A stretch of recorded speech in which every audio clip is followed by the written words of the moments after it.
자, 오늘은 열왕기서하 강해 8번째 시간을 갖겠습니다. 오늘 말씀의 제목은 수넴 여인을 통해 증거되는 그리스도입니다. 오늘 본문의 말씀은 우리가 익히 들어왔던 익숙한 말씀입니다. 그 내용을 잠깐 돌아보면요, 수넴에 사는 한 여인이 엘리사를 하나님의 사람으로 알고 잘 섬겼더니 없던 아들도 하나님이 주셨다. 또 그 아들이 죽었지만 엘리사가 살아나게 함으로 회복이 되었다. 우리도 하나님의 종을 잘 섬기면 그런 복을 받을 수 있다. 이런 식으로 우리가 말씀을 이해했고 또 그 말씀을 받았습니다. 자, 그러면 이 수넴 여인이 엘리사를 세밀하게 배려한 것은 자신의 어떤 소원이 있어서 그렇게 한 것인가? 성경은 결단코 아니라고 말합니다. 엘리사가 이 여인의 배려에 감사해서 무슨 소원이 있냐고 물었을 때 자신은 아무런 소원이 없다라고 말합니다. 여러분, 우리가 이미 앞에서 보았습니다만 이 엘리사 선지자는 사람들에게 많은 조롱을 받았던 그런 선지자였습니다. 특별히 그의 외모 때문에 아이들로부터도 조롱을 받았던 그런 선지자였습니다. 그런데 이 수넴 여인은 그런 선지자를 하나님의 사람으로 알고 어떤 조건을 달지 않고 순전한 마음으로 섬깁니다. 자, 그런 까닭에 오늘 본문의 의도를 조금 더 깊게 이해할 필요가 있습니다. 이 수넴 여인이 순수하게 하나님의 사람을 잘 섬겼기에 하나님이 복을 주셨다. 이렇게 간단하게 요약해서는 안 될 것입니다.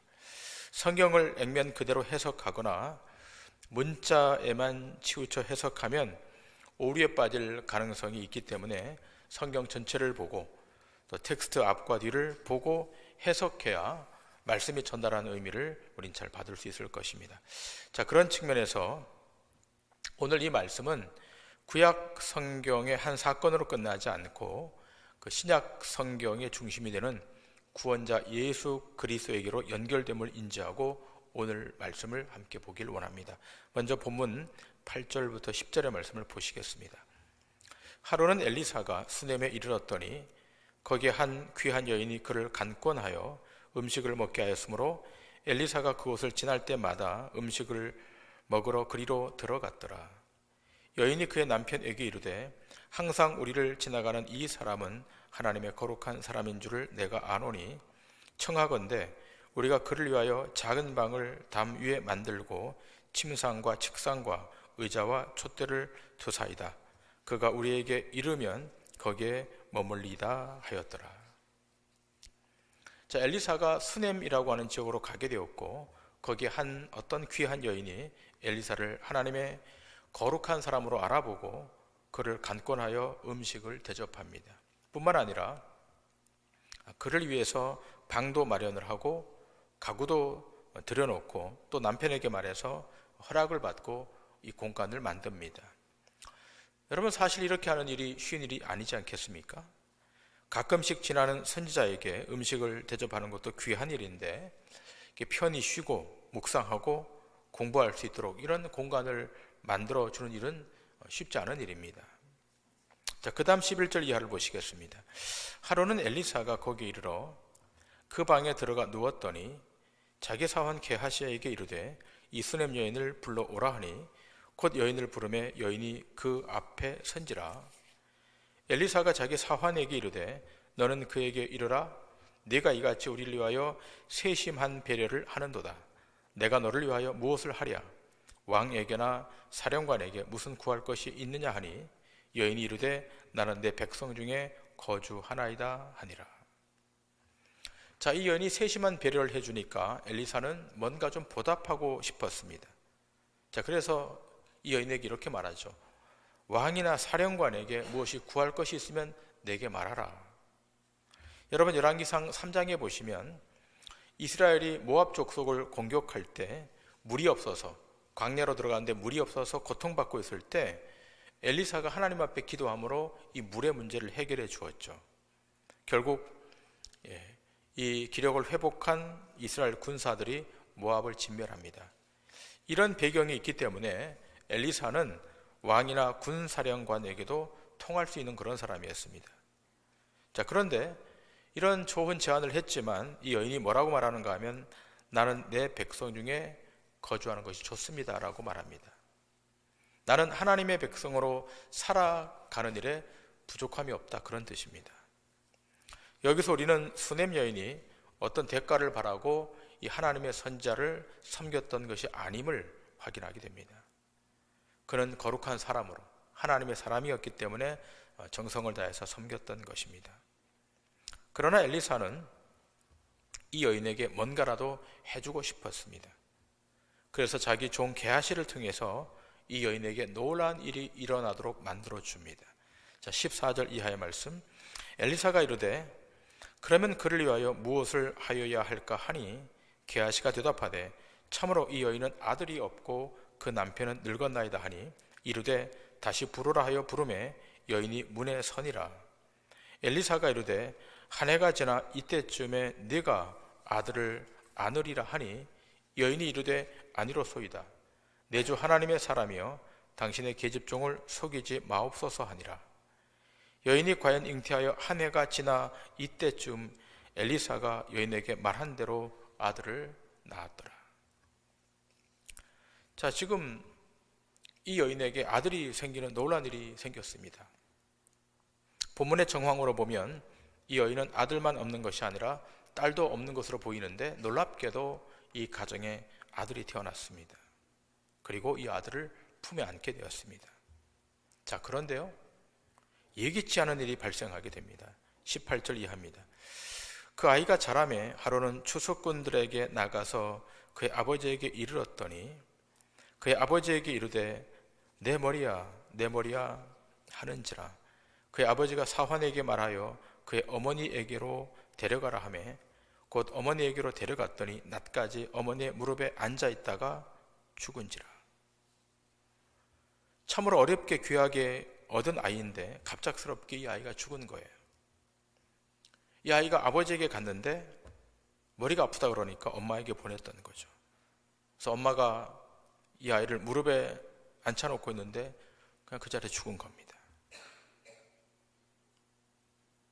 엘리사가 여러분 이 여인에게 어떤 말을 했습니까? 네가 아들을 안으리라. 그 말대로 이 여인은 아들을 품에 안았습니다. 그런데 이제 또 죽은 겁니다. 품에 안고 죽었습니다. 자, 21절 이하의 말씀을 보십니다.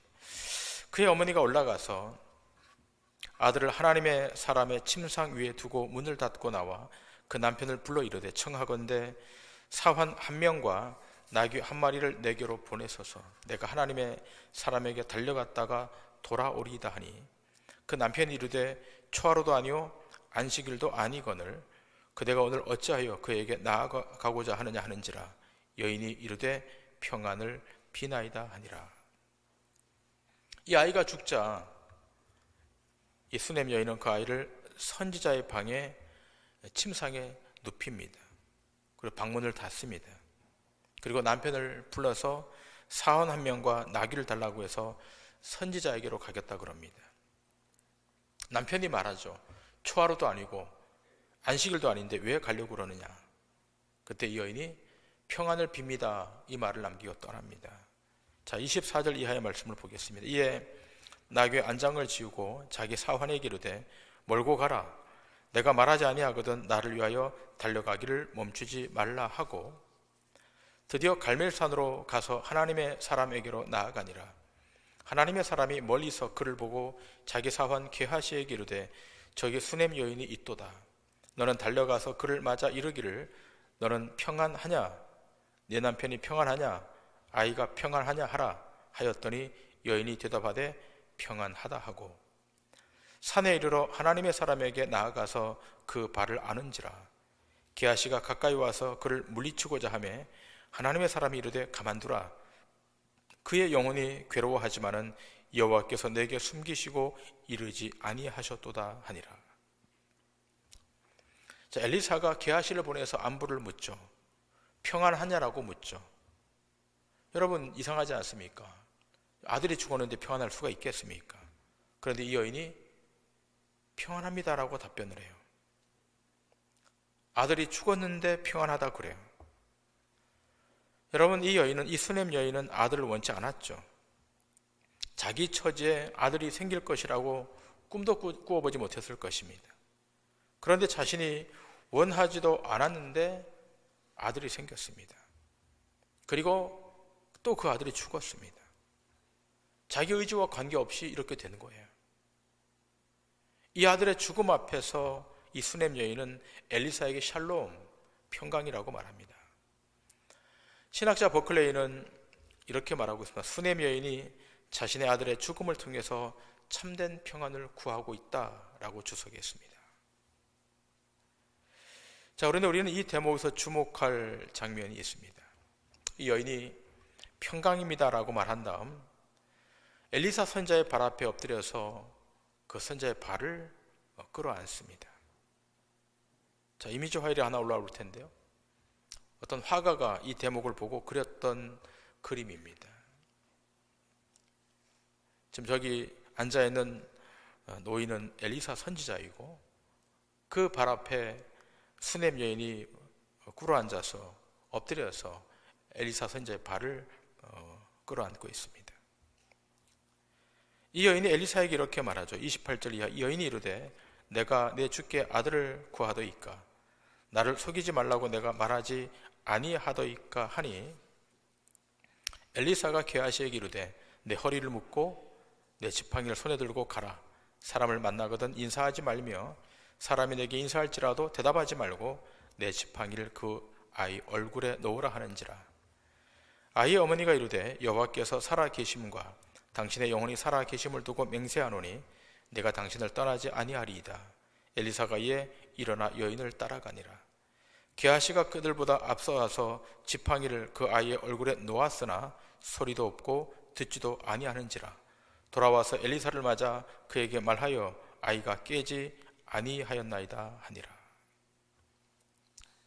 자, 이 여인이 엘리사에게 이런 말을 하죠. 내가 언제 아들을 구했습니까? 나를 속이지 말라고 말씀하지 않았습니까? 라고 하는 이 말에 엘리사가 즉각 그 상황을 알아차리고 게하시에게 지팡이를 주어서 그 아이 위에 얹도록 만듭니다. 그런데 아무 일도 일어나지 않죠. 그때 이 여인이 이렇게 말하죠. 여호와의 살아계심과 당신의 영혼의 살아계심을 두고 맹세하노니 내가 당신을 떠나지 않겠습니다. 하나님의 사람이 자기에게 아들을 주었으니까 이 하나님의 사람이 이 죽은 아들도 해결할 것을 믿고 있었던 것입니다. 이것은 곧 주신 이가 하나님이시니 취하신 분도 하나님이시다라는 사실을 믿음으로 받아들였기 때문에 이 여인의 입에서 평안입니다라고 고백했던 것입니다. 자, 32절 이하입니다. 엘리사가 집에 들어가 보니 아이가 죽었는데 자기의 침상에 눕혔는지라. 들어가서는 문을 닫으니 두 사람뿐이라. 엘리사가 여호와께 기도하고 아위 위에 올라 엎드려 자기 입을 그의 입에 자기 눈을 그의 눈에 자기 손을 그의 손에 대고 그의 몸을 엎드리니 아이의 살이 차차 따뜻하더라. 엘리사가 내려서 집안에서 한 번 이리저리 다니고 다시 아이 위에 올라 엎드리니 아이가 7번 재채기하고 눈을 뜨는지라. 엘리사가 게하시를 불러 저 수넴 여인을 불러오라 하니 곧 부름에 여인이 들어가니 엘리사가 이르되 네 아들을 데리고 가라 하니라. 여인이 들어가서 엘리사의 발 앞에서 땅에 엎드려 절하고 아들을 안고 나가니라. 죽었던 아들이 엘리사의 치유를 통해서 회복이 되죠. 그리고 이 여인은 이 아들을 안고 그 자리를 떠납니다. 자, 이 본문의 대략적인 내용이었습니다. 오늘 우리가 집중할 말씀은 27절입니다. 자, 27절의 말씀. 산에 이르러 하나님의 사람에게 나아가서 그 발을 아는지라. 게하시가 가까이 와서 그를 물리치고자 하매 하나님의 사람이 이르되 가만두라. 그의 영혼이 괴로워하지만은 여호와께서 내게 숨기시고 이르지 아니하셨도다 하니라. 자, 지금 수넴 여인의 아들이 죽었어요. 그러자 이 수넴 여인이 갈멜산까지 가서 엘리사를 찾습니다. 그리고 엘리사를 만나죠. 이 여인이 엘리사를 만나자마자 그 앞에 엎드려서 엘리사의 발을 안습니다. 세번역 성경에는 엘리사의 발을 끌어안았다라고 되어 있습니다. 여러분, 한번 상상해 보세요. 아들이 죽은 상태인데 아들을 놔두고 지금 갈멜산에 가서 엘리사를 만났습니다. 그리고 그 발 앞에 꿇어 엎드려 엘리사의 발을 끌어안고 있습니다. 여러분, 지금 이 광경은 어디와 겹쳐지는가 하면 사무엘상에 등장하는 나발의 아내이자 나발이 죽은 후 다윗의 세 번째 아내가 되었던 아비가일의 모습과 겹쳐지게 되죠. 자, 사무엘상 25장에 이렇게 기록되어 있습니다. 25장 23절 이하. 아비가일이 다윗을 보고 급히 나귀에서 내려 다윗 앞에 엎드려 그의 얼굴을 땅에 대니라. 그가 다윗의 발에 엎드려 이르되 내 주여 원하건대 이 죄악을 나 곧 내게로 돌리시고 여종에게 주의 귀에 말하게 하시고 이 여종의 말을 들으소서. 원하옵나니 내 주는 이 불량한 사람 나발을 개의치 마옵소서. 그의 이름이 그에게 적당하니 그의 이름이 나발이라. 그는 미련한 자니이다. 여종은 내 주께서 보내신 소년들을 보지 못하였나이다. 여러분, 지금 수넴 여인과 이 아비가일의 지금 이 모습이 대단히 흡사합니다. 수넴 여인은 아들이 죽었기에 나귀를 타고 가서 엘리사의 발을 끌어안습니다. 그리고 이 아비가일은 자기 사환의 말을 듣고 다윗에게 달려가서 그 발 앞에 꿇어 엎드려 경배하고 있습니다. 여러분, 여기 좀 배경이 있는데요. 다윗이 아비가일의 남편, 여기 등장한 나발이라고 하는 사람에게 은혜를 베풉니다. 사무엘상을 읽어보시면 거기 그 내용이 등장해요. 나발에게 은혜를 베풀었는데 이 나발이 은혜를 잊고 다윗을 계속 모독해요. 그래서 다윗이 참다 못해서 이 다윗이 지금 나발을 치려고 가던 중에 나발의 아내였던 아비가일이 길을 가로막고 다윗의 발 앞에 엎드리는 거예요. 기억할 것은 이 아비가일이 갈멜 출신의 여인이었다는 겁니다. 여러분, 성경학자들은 이 수넴 여인이 엘리사의 발 앞에 엎드린 것과 갈멜의 여인인 아비가일이 다윗의 발 앞에 엎드린 것은 오실 메시아이신 예수 그리스도의 발 앞에 엎드린 사건과 연결되고 있다라고 말하고 있습니다. 단순한 사건이 아니라 이 사건은 신약의 오실 메시아이신 예수 그리스도 그 발 앞에 엎드린 사건과 연결되어 있다. 그 사건이 누가복음 7장에 등장하고 있지 않습니까? 누가복음 7장 36절, 한 바리새인이 예수께 자기와 함께 잡수시기를 청하니 이에 바리새인의 집에 들어가 앉으셨을 때 그 동네에 죄를 지은 한 여자가 있어 예수께서 바리새인의 집에 앉아 계심을 알고 향유 담은 옥합을 가지고 와서 예수의 뒤로 그 발 곁에 서서 울며 눈물로 그 발을 적시고 자기 머리털로 닦고 그 발에 입 맞추고 향유를 부으니. 한 여인이 예수님 앞으로 왔죠. 직접 앞으로 갈 수 없어서 예수님의 뒤로 갑니다. 그 뒤에 곁에 서서 웁니다. 그리고 눈물로 그 발을 적시고 자기 머리털로 닦고 그 발에 입 맞추고 향유를 붓습니다. 잠시 후면 우리 주님은 십자가를 지러 올라가실 거예요. 이것을 알고 이 이름 모를 여인이 와서 주님의 발에 입 맞추고 향유를 붓고 있습니다. 자, 그러면서 우리 주님이 이렇게 말씀하십니다. 예수께서 여자에게 이르시되 내 믿음이 너를 구원하였으니 평안히 가라 하시니라. 죄인이었던 이 여인이 예수님으로부터 용서를 선언받고 그 자리를 떠납니다. 죄인이었던 이 여인이 주의 자녀로 회복되는 순간입니다. 여러분, 예수님의 발, 구원자이신 예수님의 발 앞에 우리 모두 엎드리게 되면 그 안에서 참된 용서, 참된 치유, 참된 회복이 일어난다는 사실을 믿으셔야 될 줄 믿습니다. 구원자 발 앞에 엎드릴 때, 우리의 주인 되신 예수 앞에 엎드릴 때 회복이 있다는 것입니다. 여러분, 누가복음 17장에 보시면 10명의 나병 환자를 고치시는 주님의 치유의 역사가 거기 기록되어 있는데도 여기에 보면 한 명의 문둥병 환자가 예수님의 발 앞에 엎드린 장면이 등장합니다. 누가복음 17장 11절 이하입니다. 예수께서 예루살렘으로 가실 때 사마리아와 갈릴리 사이로 지나가시다가 한 마을에 들어가시니 나병 환자 10명이 예수를 만나 멀리 서서 소리를 높이 이르되 예수 선생님이여 우리를 불쌍히 여기소서 하거늘 보시고 이르시되 가서 제사장들에게 너희 몸을 보이라 하셨더니 그들이 가다가 깨끗함을 받은지라. 그 중에 한 사람이 자기가 나은 것을 보고 큰 소리로 하나님께 영광을 돌리며 돌아와 예수의 발 아래 엎드려 감사하니 그는 사마리아 사람이라. 예수께서 대답하여 이르시되 10사람이 다 깨끗함을 받지 아니하였느냐? 그 9은 어디 있느냐? 이 이방인 외에는 하나님께 영광을 돌리러 돌아온 자가 없느냐 하시고 그에게 이르시되 일어나라, 일어나 가라, 내 믿음이 너를 구원하였느니라 하시더라. 우리 주님이 10명의 나병 환자를 고쳐주셨어요. 그런데요, 그 중에 한 사람만 주님 앞으로 와서 그 발 앞에 엎드립니다.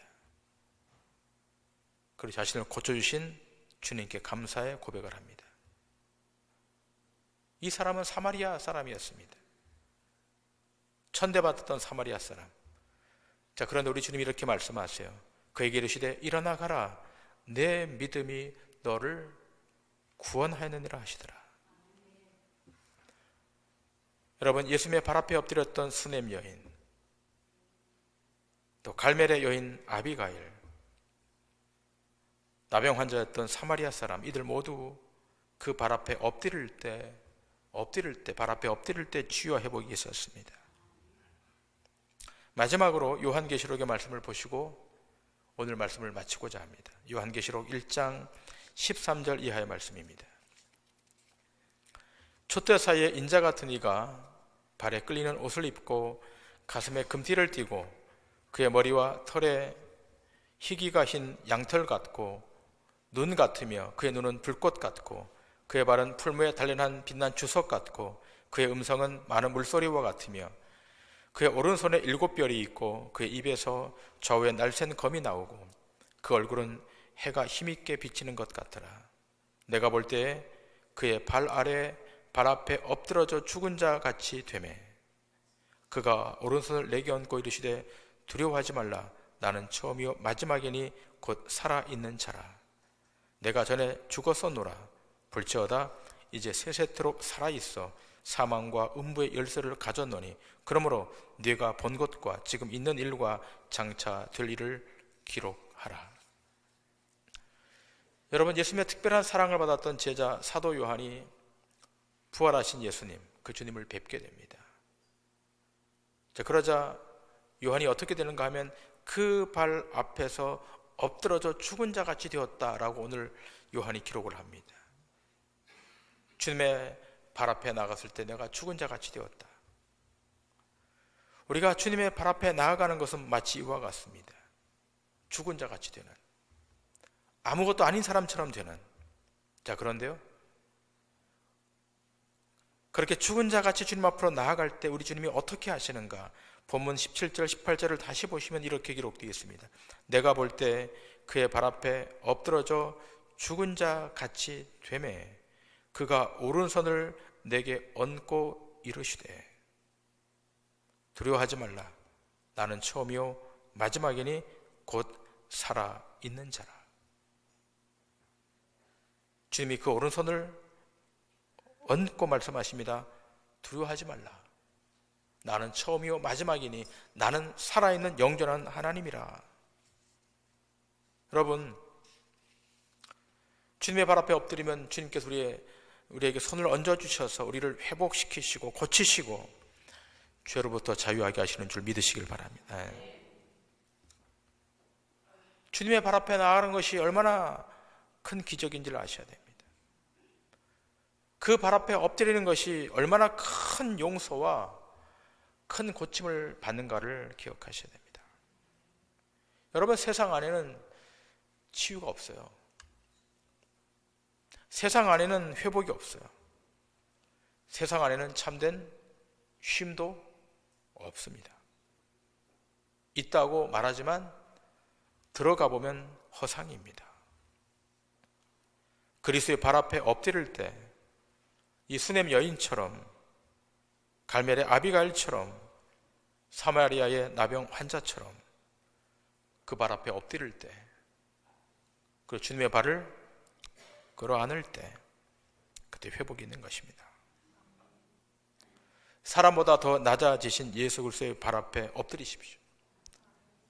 여러분, 교회 앞에 오셨을 때, 성전 앞에 왔을 때 공간 안으로 들어오는 것이 아니라 예수님의 발 앞에 왔다는 사실을 인지하셔야 돼요. 네.